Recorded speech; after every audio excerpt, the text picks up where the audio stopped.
back with another video. So I think you guys just saw the new intro.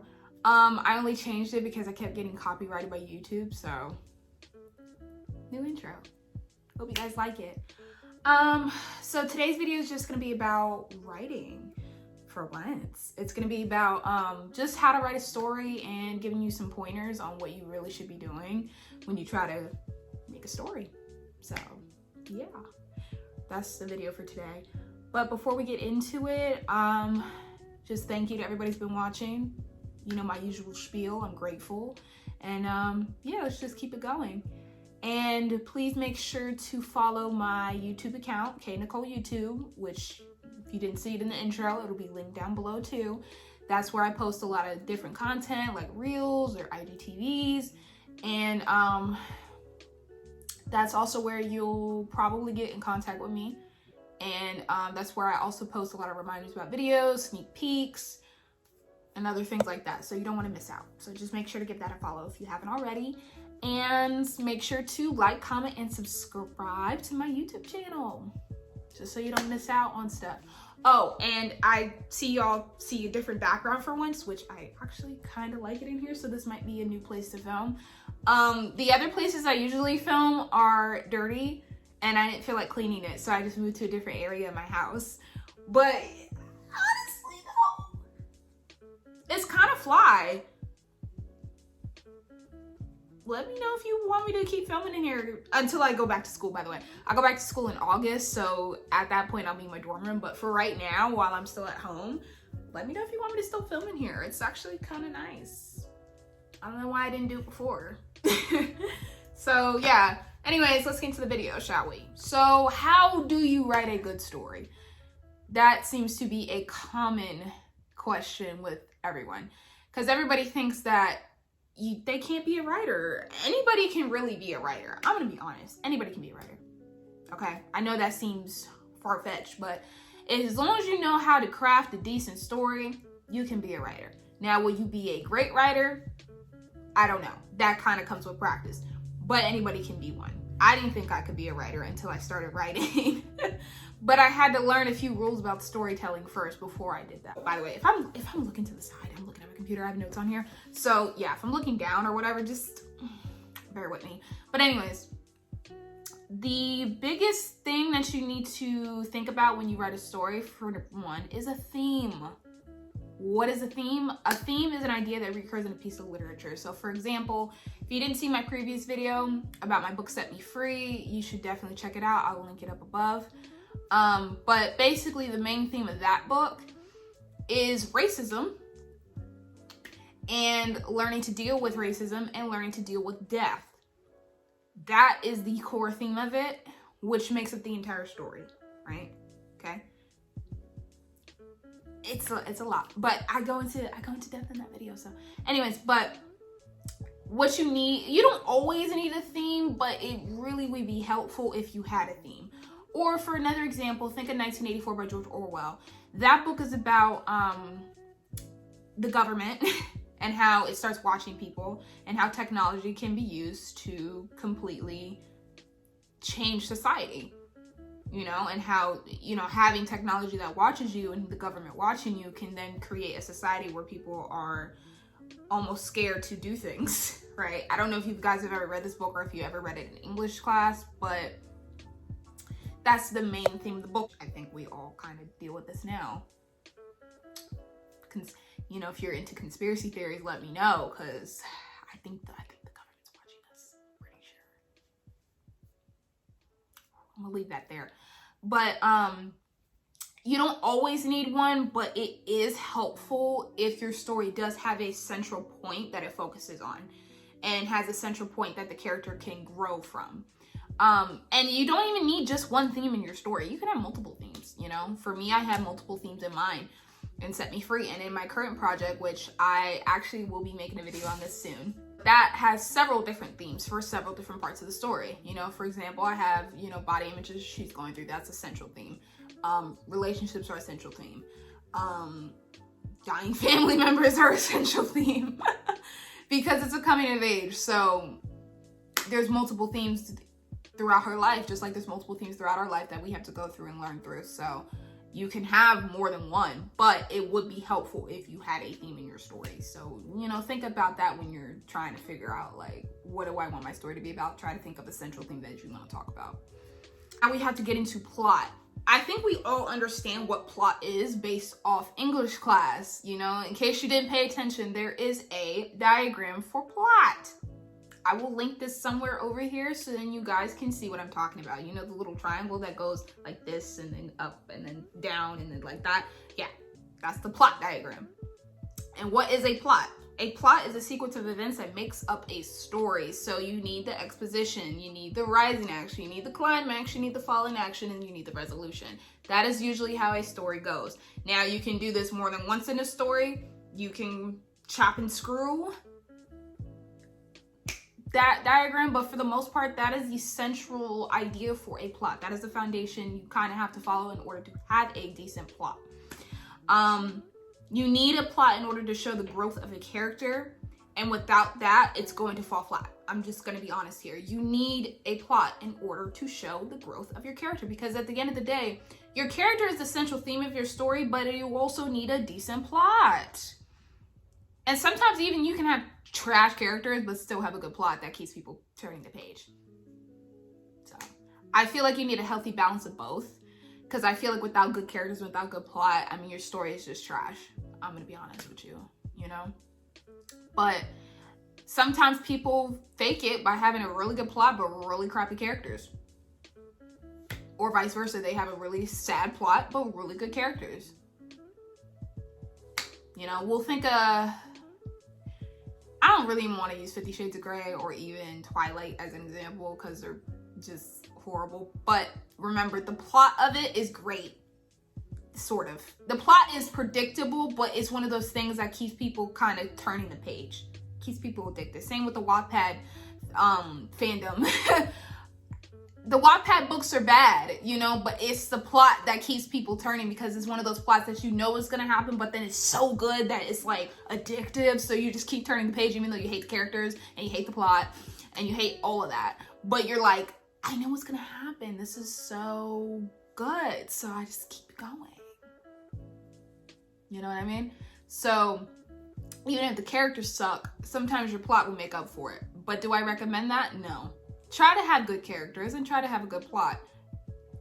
Please, for the sake of just writers everywhere, we actually low-key hate that about people. So just do that. And there's even a freaking book series about aliens. I don't know if y'all have seen that on TikTok, but it's like a erotic alien fiction. I have yet to read it, but everybody said the plot is dope. The characters just suck, so I don't know. I mean, you can find your place. So yeah, I think you definitely need that. Also with a plot, you do need a climax. So the climax is basically the part of the story that has the most tension. You need tension, or else you're where you're going with your story. You need tension. You need obstacles for your characters, you know. In order for your characters to really grow or have some semblance of growth towards the end of the story, you need a level of obstacles in between that help them get there. So you can't, because in life, think about it, because in life, you have obstacles that turn you into who you are. You know what I mean? For some, it's a terrible childhood. For some, it's a bad relationship. For some, it's losing parents. Those are obstacles in life that then change us and help us grow. And as a reader, we don't want to see a character be one way in the beginning and still be the same way at the end. Because then it's like, what was the point in reading the story if they're the exact same person? They need to grow on some level. Whether it's they start off as a really crappy character or start off as an asshole and then turn into somebody that's actually likable. That's character growth, you know? That's character growth. We need character growth, and sometimes the plot is the way to do that. So you need obstacles, you need climaxes, you need to keep the story interesting, you need to keep people wanting to read, because you don't want your reader reading the first little bit of the book and then they DNF it because they're like, oh, this sucks, you know, it's not going anywhere. There have been several books that have a very slow plot and only pick up towards the end, but then it's like, I don't want to go through all the muddle in order to get there, you know. I kind of want it to flow correctly. So you need your story to actually flow and have some level of obstacles in between. So you need it to be kind of chill and then whoop, and then chill and then whoop. You know, you need to keep it going. You can't let it fall flat. So if you feel like your story's falling flat somewhere, then you need to just throw something in your character's way. It could be anything. It could be anything. I mean, make it make sense depending on where it's at, but just throw something in there. Make it interesting, you know? It's your story, so yeah, make it cool. I know this is one that everybody has heard, but write a catchy first line. This is the hardest part, I feel like. I mean, I wouldn't necessarily worry about this when you're writing your first draft, only for the sake that your first draft really is just the point where you try to discover what your story's about. So I wouldn't really worry about trying to write a catchy first line, but when you're trying to edit your second draft, or your third draft, or your fourth draft, or your fifth draft, I would definitely pay attention to your first line, maybe first paragraph, because that's what makes people want to actually read your story. Because think about it, when you're in a bookstore and you're flipping through books, some people pay attention to the first chapter, some people will read the first chapter, some people will look at the first line and say, do I want to keep reading from here? Okay, you pay attention to that. For example, think about George Orwell's 1984. The first line of this book is, it was a bright cold day in April and the clocks were striking 13. Clocks don't strike 13, do they? So you're immediately gonna go, what? Let me keep reading. Clocks don't strike 13. Let me see what he's talking about. That makes you want to keep going. Or for The Catcher in the Rye by J.D. Salinger. So the first line in his book goes, if you really want to hear about it, the first thing you'll probably want to know is where I was born and what my lousy childhood was like and how my parents were occupied and all before they had me and all that David Copperfield kind of crap, but I don't feel like going into it if you want to know the truth.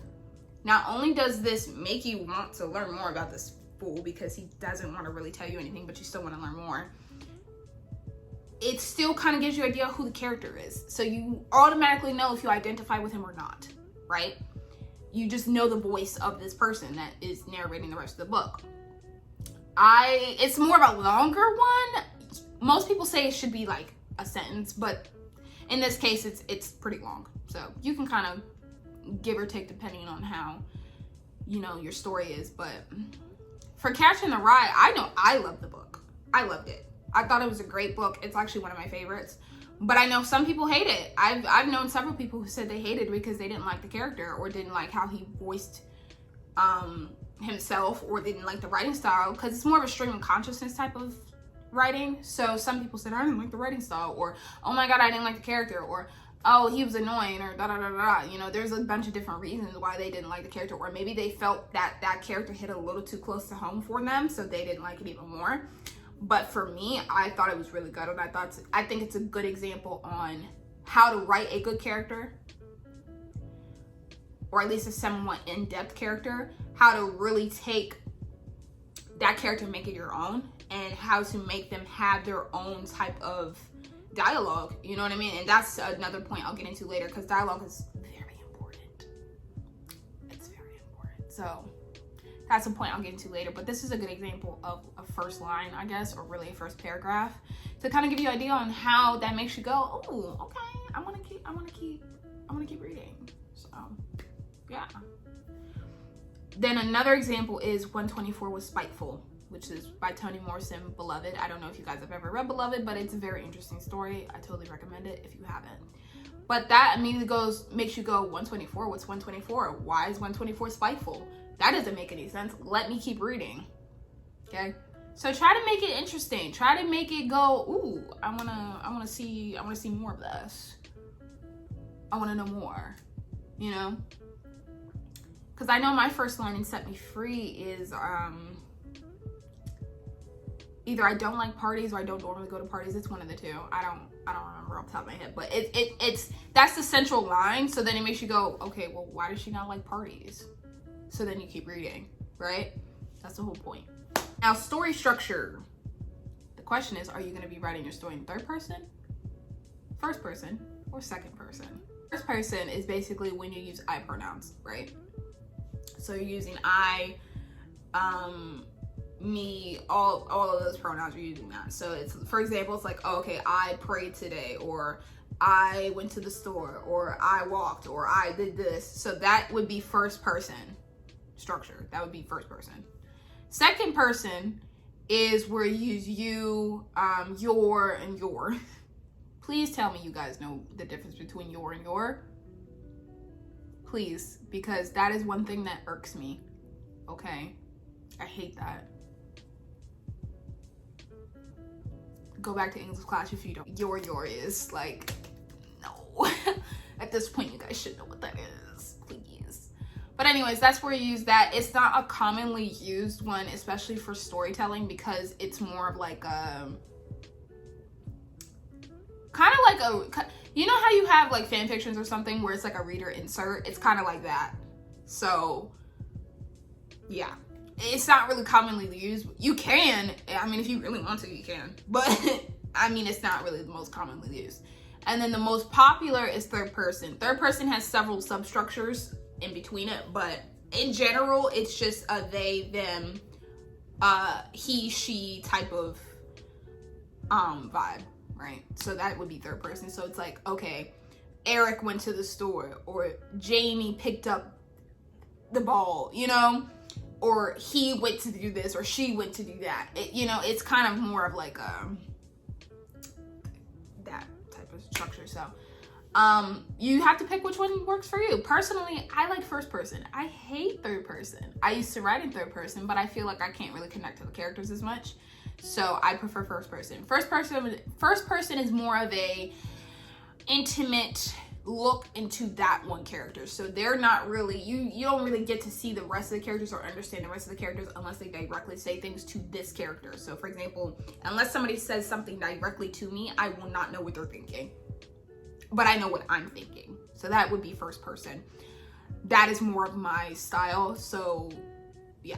But I know a lot of people who like third person. And so third person allows you to kind of explore other characters. You can still kind of stay central in one character, but you can explore different characters and kind of get an idea on what they're thinking. So some people like that. That's great for fantasy. I personally don't care for it, but you know, to each their own. Then you have to pick your tense. So you can either do present tense or past tense. I switch, honestly. I really switch. But you should really keep one central tense throughout your story, because then it gets confusing. But I will switch sometimes and will notice and go, oh, let me fix that. So present tense is writing like the story is already happening. And then past tense is writing like the story has already happened. Okay, so basically you're writing from the past. So like somebody already experienced all this, but they're just retelling the story. Then present tense is like, okay, this is happening right now. You know, in this moment, this is happening to me.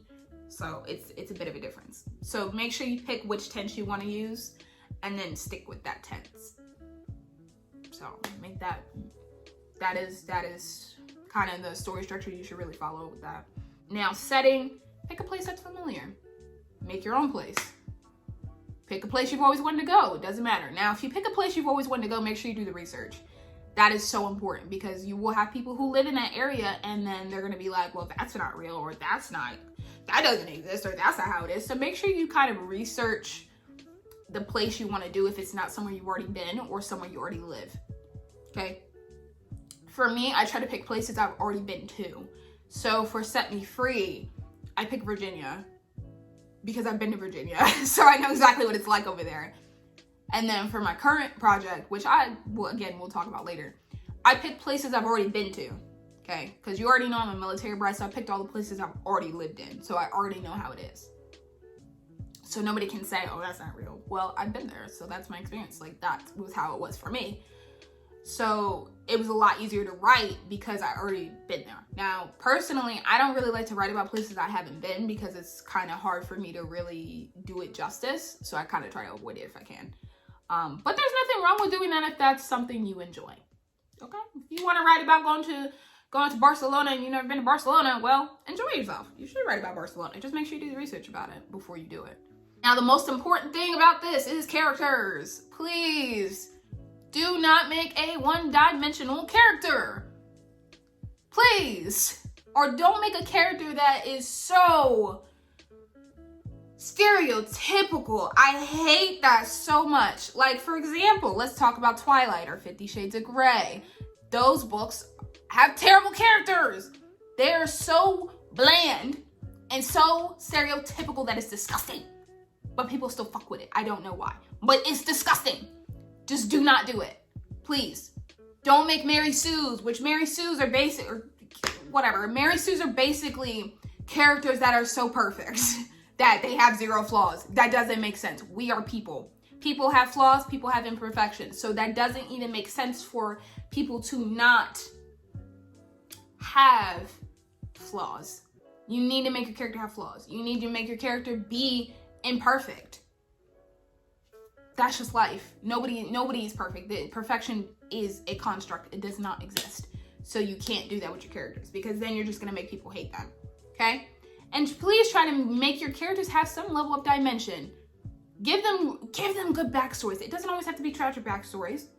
You could have a character who had a great childhood, but still has depth to them. You know? You can still have a character that has depth. It's very possible. You know, make them hate things. Make them have likes. Make them have dislikes. Make them have little quirks. Like maybe they click their tongue a lot, or maybe they have a limp when they walk. Maybe they like to crack their knuckles all the time. Maybe they pick at their hair when they're nervous. Maybe they bite their lip when they're nervous. Maybe they get silent when they're angry, you know? Little things like that make people who they are. So pay attention to quirks. You know, look at the people around you and pay attention to how they do things. You know, pay attention to how they talk. Pay attention to the mannerisms. Pay attention to their little habits that they have.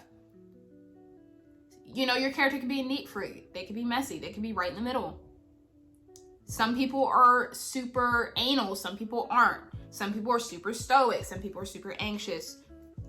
You have to just make it work based off who they have to be for this story, but make it make sense. Make them people, because at the end of the day, they are people that people are going to identify with. So you need to make them as complex as you can. Okay? You just make them like a person. For me, I base a lot of my characters on myself.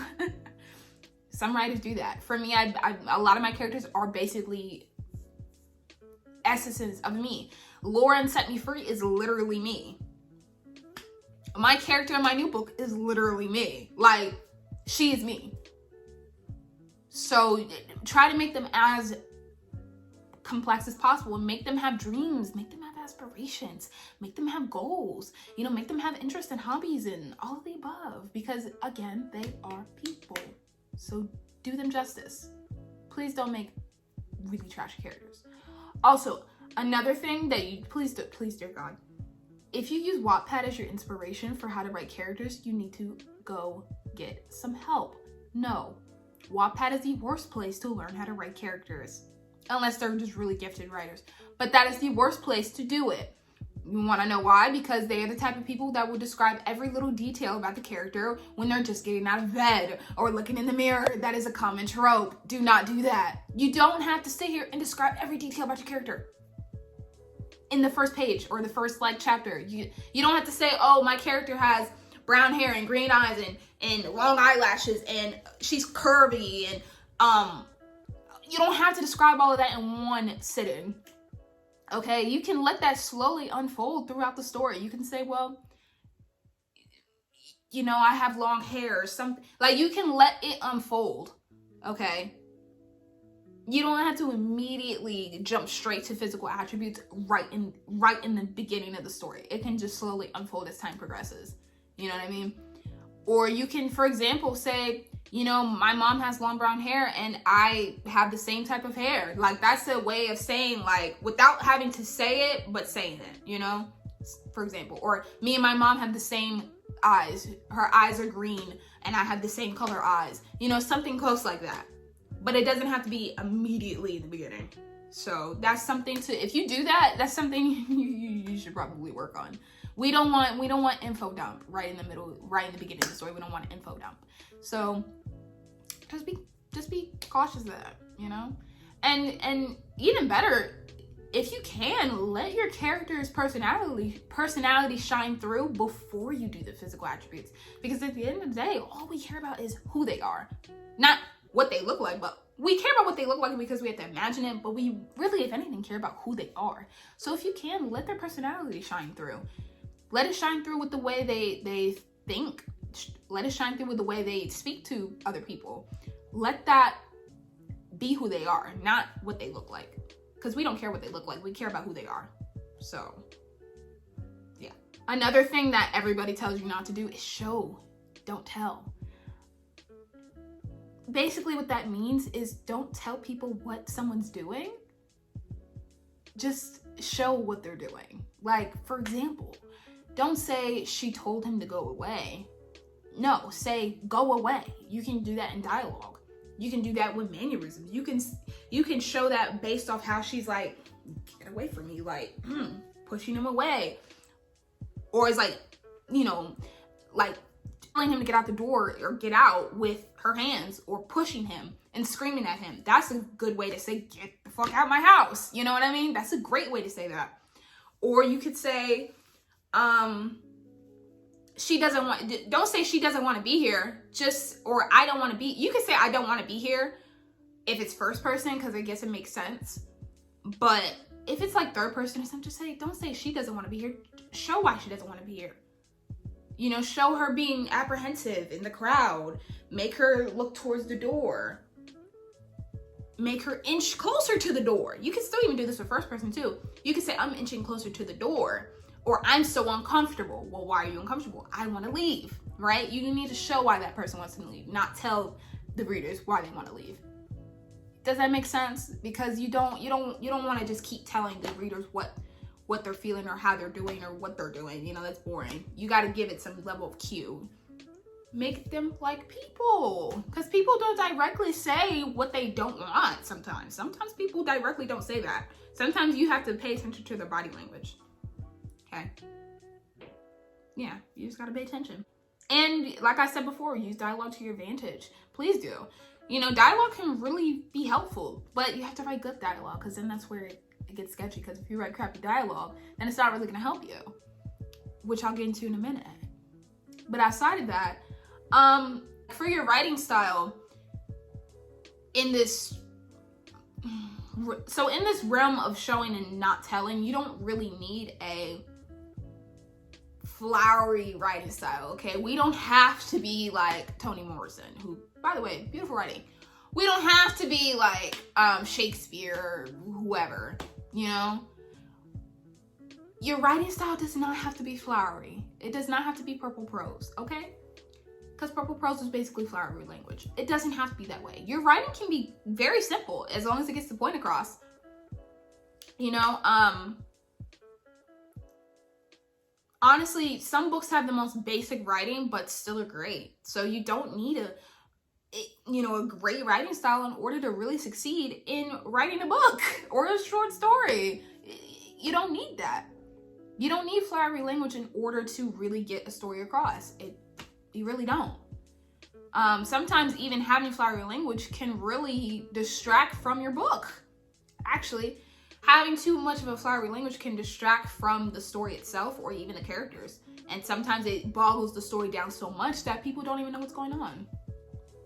So keep it to a minimum. You can have your moments where it's flowery and poetic and whatever, but other times keep it simple. You don't need all that. Okay? So just make sure that's in the forefront of your mind when you're trying to write your story, create your story. Just keep it to a minimum. Now, dialogue. Do not make unrealistic dialogue. Okay? Do not make people talk like a robot. For example, don't say, I do not like this. People don't talk like that. People say, I don't like this. That's how people speak. Use slang to your advantage, not too heavily, of course, but use it to your advantage as well. Make it as realistic as you can. Listen to the way people talk around you and pay attention to the way they speak and how they speak and what things they use to speak. Okay? Because it's gonna really make or break your character, really. It's gonna make or break your character. Like, for example, let's talk about Twilight again, because that is the meme of the century. I know everybody's heard that line where Bella gets mad at Jake when he imprinted on Renesmee, which I fucking hate that name. Renesmee, right? We all know that part. And how she's like, you named my daughter after the Loch Ness Monster? Most people don't say that, I feel like. That sounded cringy when she said it. I don't know if this is in the book, but it sounded cringy when she said it, and it sounds cringy coming out of my mouth. Most people don't talk like that. Most people do not speak that way. So try to make it make sense if you can. And if your character is from New York, for example, make them sound like they're from New York. Listen to people who talk, who are from New York, and make them sound like they're from there. If your character is from Alabama, make them sound like they're from Alabama. Don't be too heavy with it, but make them sound like they're from that area. So then, you know, people could be like, okay, this is girl Southern, or, oh, okay, this person's from the North, or, oh, this person's from the Midwest. Make it make sense. Make them sound like they're from where they're from. So just be careful with your dialogue, because it can literally make or break your story or make or break your characters. So pay attention. It's very important. Now, know the rules and break the rules. It's okay to break the rules. I know, I gave you all these rules and now I'm telling you it's okay to break them. It makes no sense, right? I think you should follow the rules to an extent, but it's okay to deviate if need be. You don't have to follow them to a T. That's just not life. You know how in art we teach you the basic principles of color and schemes and you know, structure and whatever? You have to know the rules in order to break the rules, okay? All great artists have to do this. This is just one of those things. You have to have a basic foundation on how to do it, but that doesn't mean you have to follow it straight to a T. Let the creativity shine through. It's okay to be creative. But just make sure you remember this when you're trying to make your story. You know, try to keep the foundation there, but also allow some creativity to shine through. Make it unique, make it your own. Okay? It's that simple. It's okay. So yeah. And then another tip is just write. I know that's so simple, but just write. Because at the end of the day, this is your first draft. And you know what the greatest things about first drafts are? Is the point of discovery. You don't have to edit. It doesn't have to be perfect. You can have really crappy lines and really beautiful lines. All you need to do is get it on the page. Because at the end of the day, I mean, how are you going to edit a book if you don't have a book? Doesn't make sense. You have to have something to edit. So just write that first draft. If you're struggling to write that first draft because your inner critic is coming through, tell that inner critic to shut up. Because at the end of the day, it's not time to edit. It's time to be creative. It's time to write. It's time to make it trash. It's okay. It can be bad. Nobody's going to see it but you. And that's the great thing about editing, is that the second draft and the third draft and the fourth draft and the fifth draft is a time where you get to polish it and make it better. So yeah, all great books had to start with a really bad first draft. So just keep writing. It's okay. I'm with you. I'm currently working on my own first draft, and it's been a process. Because I have to keep stopping myself from trying to edit or trying to fix or trying to do this or trying to make it like literally perfect every sentence. Okay, that's why it's taking me so long to write, plus writer's block in time, but like that's really what's taking me so long. So just keep writing. It's okay if it's bad, you know, so it's all right.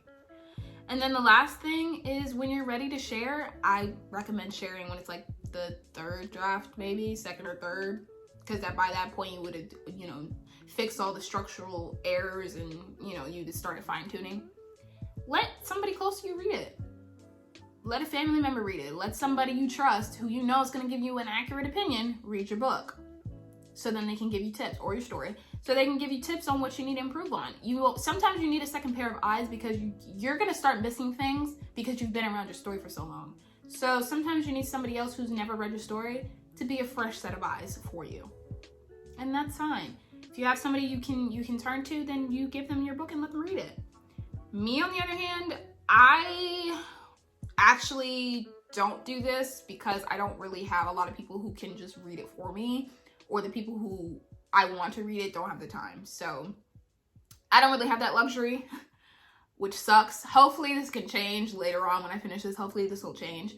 But for right now, it's really me just reading it. So if you don't have that luxury of having people around you who can read your stuff, then my best advice for that is to just step away from it. So just take a month or so. I recommend a month, because for me, I get impatient, so I start reading it again in like 2 weeks, but don't do that.